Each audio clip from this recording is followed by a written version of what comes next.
I'm talking about that. When you're booking large talent like that, it would eliminate a lot of the need for paperwork, lawyers, and everything. And they were doing that through an app, a computer application, an app for your phone, but more or less for business entrepreneurs, say posting events. Say like something here, really quick example, the chili cook-off, and you wanted to book Blues Traveler.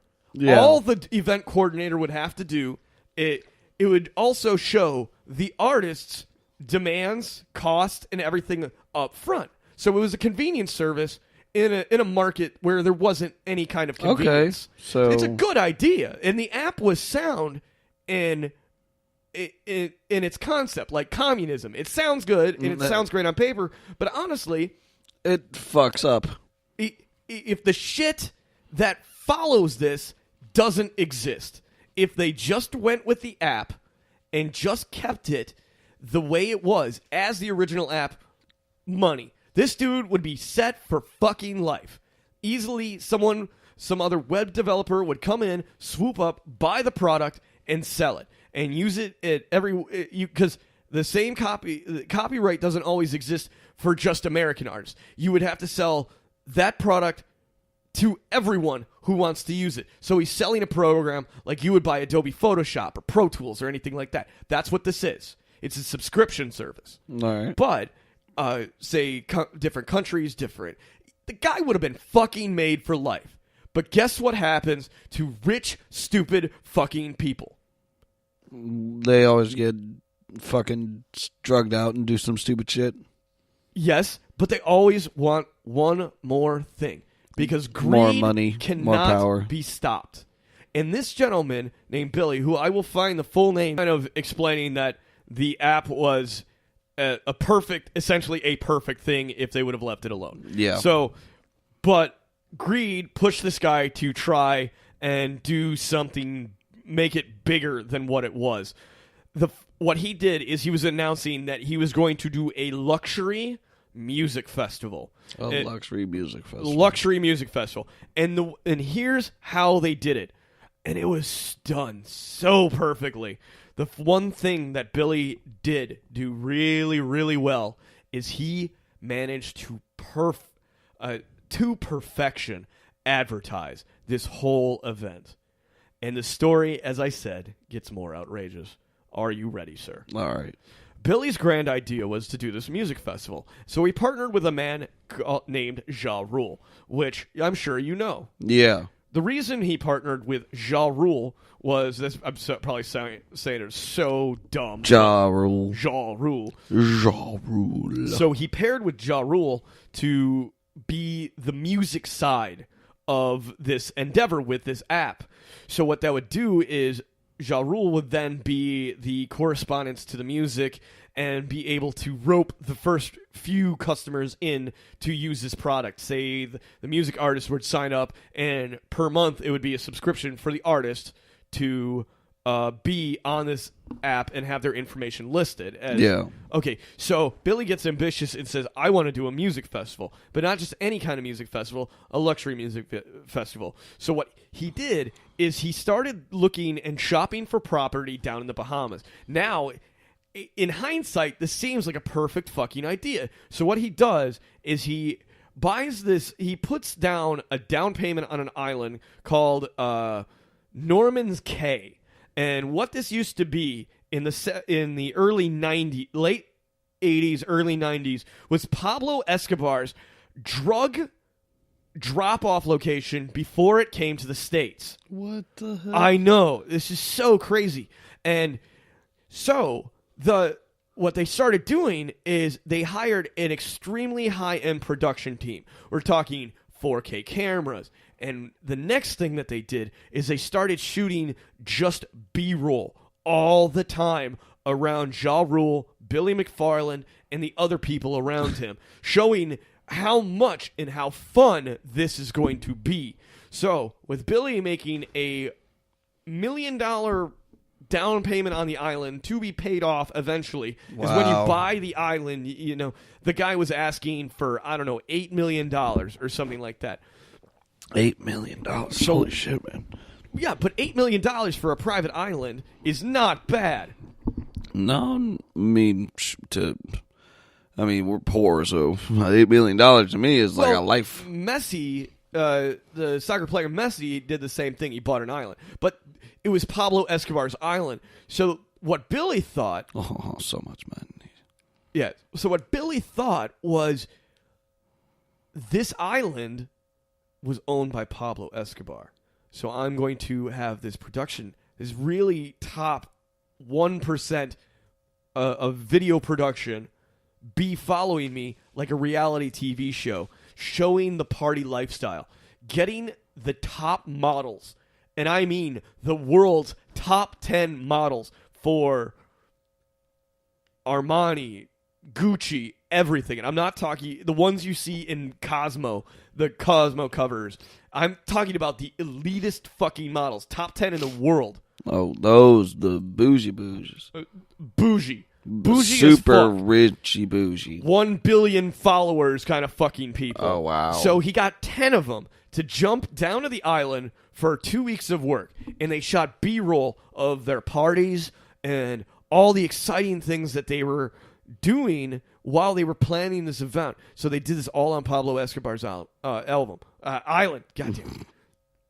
And as they shot it, his production, he told, keep filming everything. If it gets weird, keep filming everything.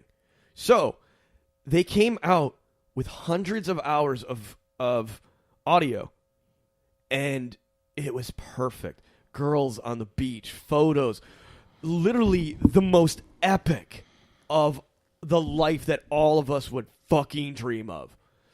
The life that where money is no option. Yeah, where you just have saying? Fuck you money, basically. Fuck you money, but this could be you. That was a selling point. And Billy had to be in every video. He was showing off to the world that money can buy anything. And if you come to this festival, you can live like me. That was the advertisement. Here is where we need to stop and take a moment to think about this. He changed the way we look at advertising now because of Fyre Festival. Everything, I just read a story the other day that you can take pictures in a private jet outside of a Russian airport in the most highest-end luxury airport, and you can be sitting in a private plane taking all those Instagram photos.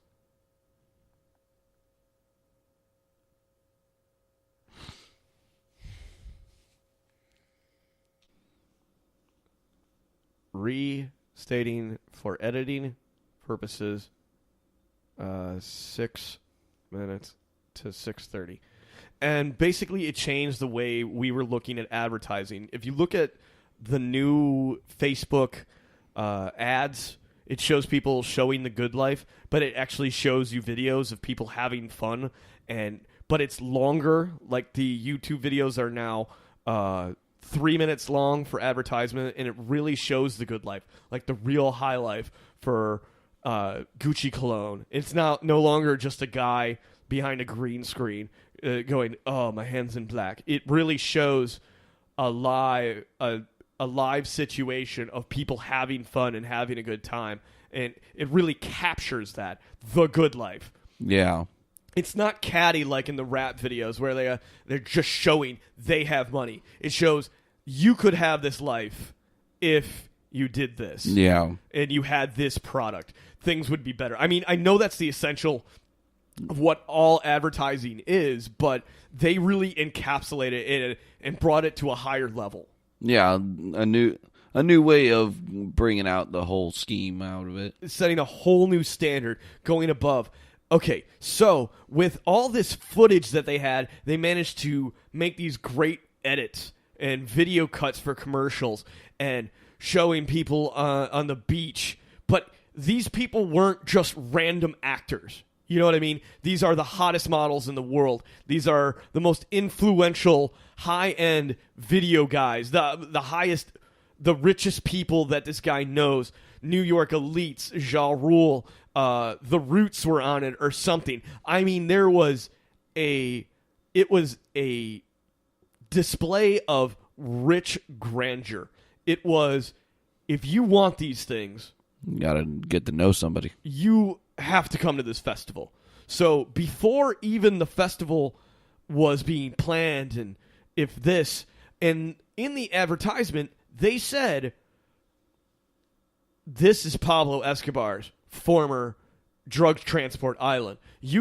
Pablo Escobar's private island. And that's the way they sold it. And the owner of the island is like, wait, fuck you. Did I they didn't find want any cocaine? No, the guy who was selling that island wanted to have the island be known for something better. You know what I mean? Like, oh, this is Pablo Escobar's. You know, that's like, let's have it as Rich Orgy Island. he just didn't want that black stain of history. True.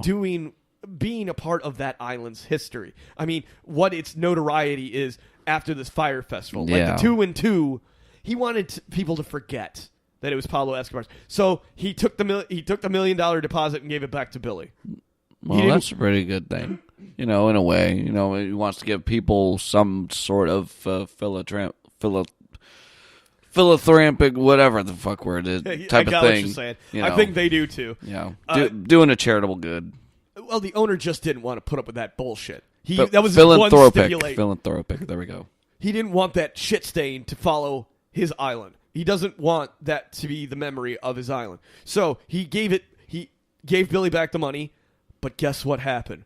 Billy didn't tell everybody that it was no longer on Pablo Escobar's island. So people still believed that all this B-roll is what the festival's going to look like. Is this perfect thing. And here is where our first topic of debate comes. Influencers. Fuck.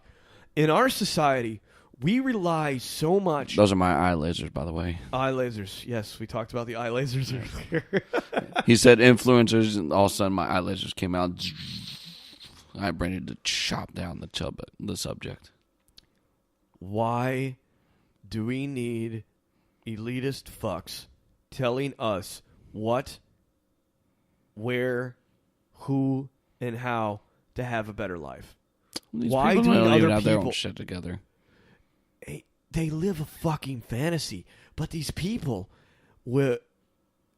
Okay, let's get back to this as a relevance to Fyre Festival, because I want you to understand how fucking ridiculous this is. We as a society have been so spoon-fed and all these quick hope schemes and all that we actually buy into these stupid people who, they're just selling you just a scam, really, most of the time. False hope. That's all it is. You go to the dark place and imagine that cloud, then you wipe it away with a dramatic music that's it's just god-awful. And then the whole idea is just so stupid to me. And people will give me the whole argument of, oh, well, they're just good people trying to make other people be filled with hope. I'm like, yeah, that's good and all, but why do they have to have all this money? Like, why do you have to give them money? I mean, can't you give yourself up off your ass and talk to somebody to give yourself some hope? Like, don't give this person money. Yeah, it's selling a false reality. Okay, here's how it applies to this Fyre Festival. You ready for this shit? Yeah. So what Billy McFarland did is recruited the top 250 in the world. Again, in the world. He got the top 10 models. He got the best musical acts. He's got... He's already was born from money. He has old money. This is all deception. Okay. It just sounds bought and just fake. Like, no one's going to have that much of a lifestyle. So what he did is he got the top 250 influencers based upon... Influencers.